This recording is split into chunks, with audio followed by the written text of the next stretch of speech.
So this is going to be an unboxing of the Oxford Big Black bike stand for the rear. And this is the box.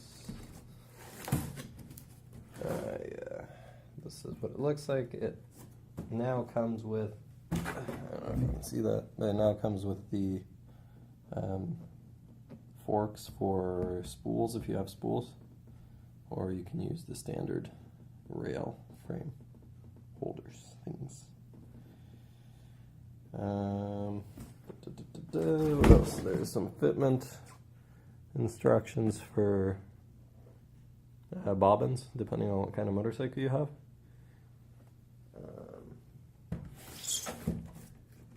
And so this is what's in the frame, more or less. The kit.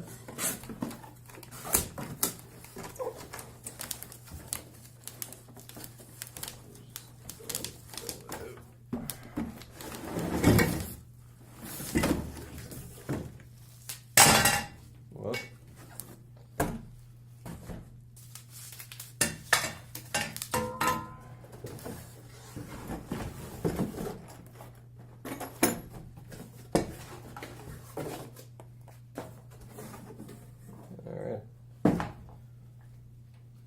So inside here, there's some instructions on how to put it together. A box of screws.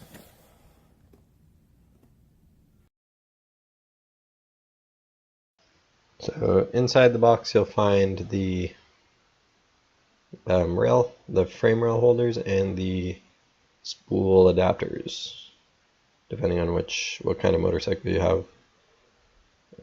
And you'll also find some of the screws and nuts and bolts for assembling the stand.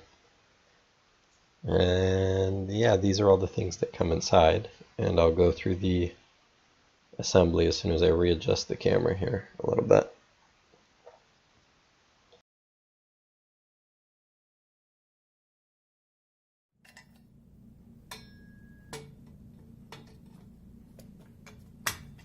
So in order to get the stand together, you'll have to put the wheel sections into the handle section, and they come together with the screws and plates here.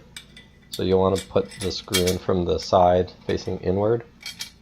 That's what it says in the picture anyway. And then you'll also want to screw it down. And it's worth saying that the kit doesn't, this is no IKEA kit, and it doesn't come with any tools or anything like that, so you have to have your own. And then the spool adapters or rail holders actually just slide in, and then you untighten the screw, and then you tighten it back down. And then you'll do you can do the same for the other side as well. So in order to put this together, you'll need a 13mm wrench and a 6mm, I believe it's a 6mm Allen key. Or you can also do with adjustable wrenches, but it's probably better to use the proper tools so you don't strip the screws. So what you can do is there is a torque spec in the manual, and I forget what that is, but you can just tighten it down to until it feels tight. You don't want to strip the screws, obviously, but you don't want the stand to fall apart. If it doesn't screw tight for whatever reason, complain to the person you bought it from.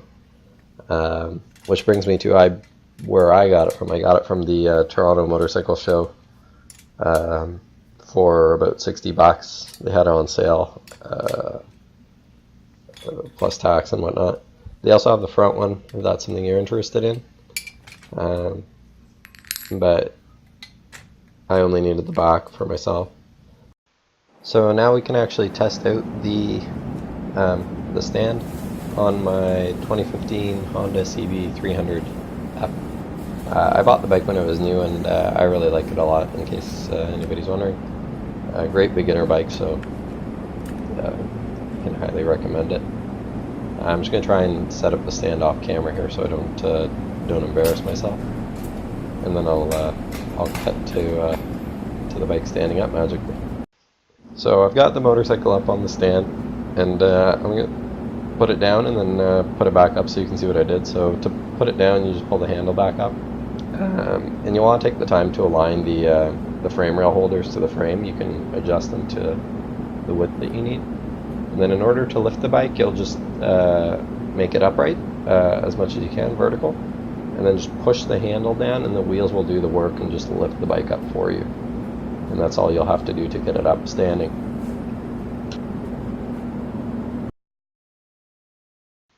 So now that you've got the bike upright, you can do lots of interesting stuff. So I'm just going to go ahead and start my motorcycle here. One thing that I didn't mention before is that I have a grip lock, which it locks the throttle and the front brake, which helps keep the bike stable when you're trying to lift it. So in the manual it says it's a two-person job, which I can believe it, but you can also make do with one person. So I'm going to go ahead and start the bike, and then you can get the wheel to spin if you put it in first. And then you can do things like inspect the chain if you don't want to touch any of the moving bits, but it's useful for watching the chain go, and that way you can check for any kinks or anything like that. But the real benefit of this is you can really lubricate the chain much easier. So before, what I used to do was move the bike around and then lubricate the chain, move it over, lubricate the next section. Now you can just lift it up and then you can just spin the back wheel by hand to do that. So I would totally recommend this if you have the space or a garage and the money. It's totally worth it. You can also, if you get the front, you can also do oil changes with this if you prefer to do your own oil changes. I'll see how it lasts, and if you have any questions about the stand, leave them in the comments and I'll try and answer them. So thanks for watching, and I hope you enjoyed this video. Like, subscribe, whatever else. Cheers.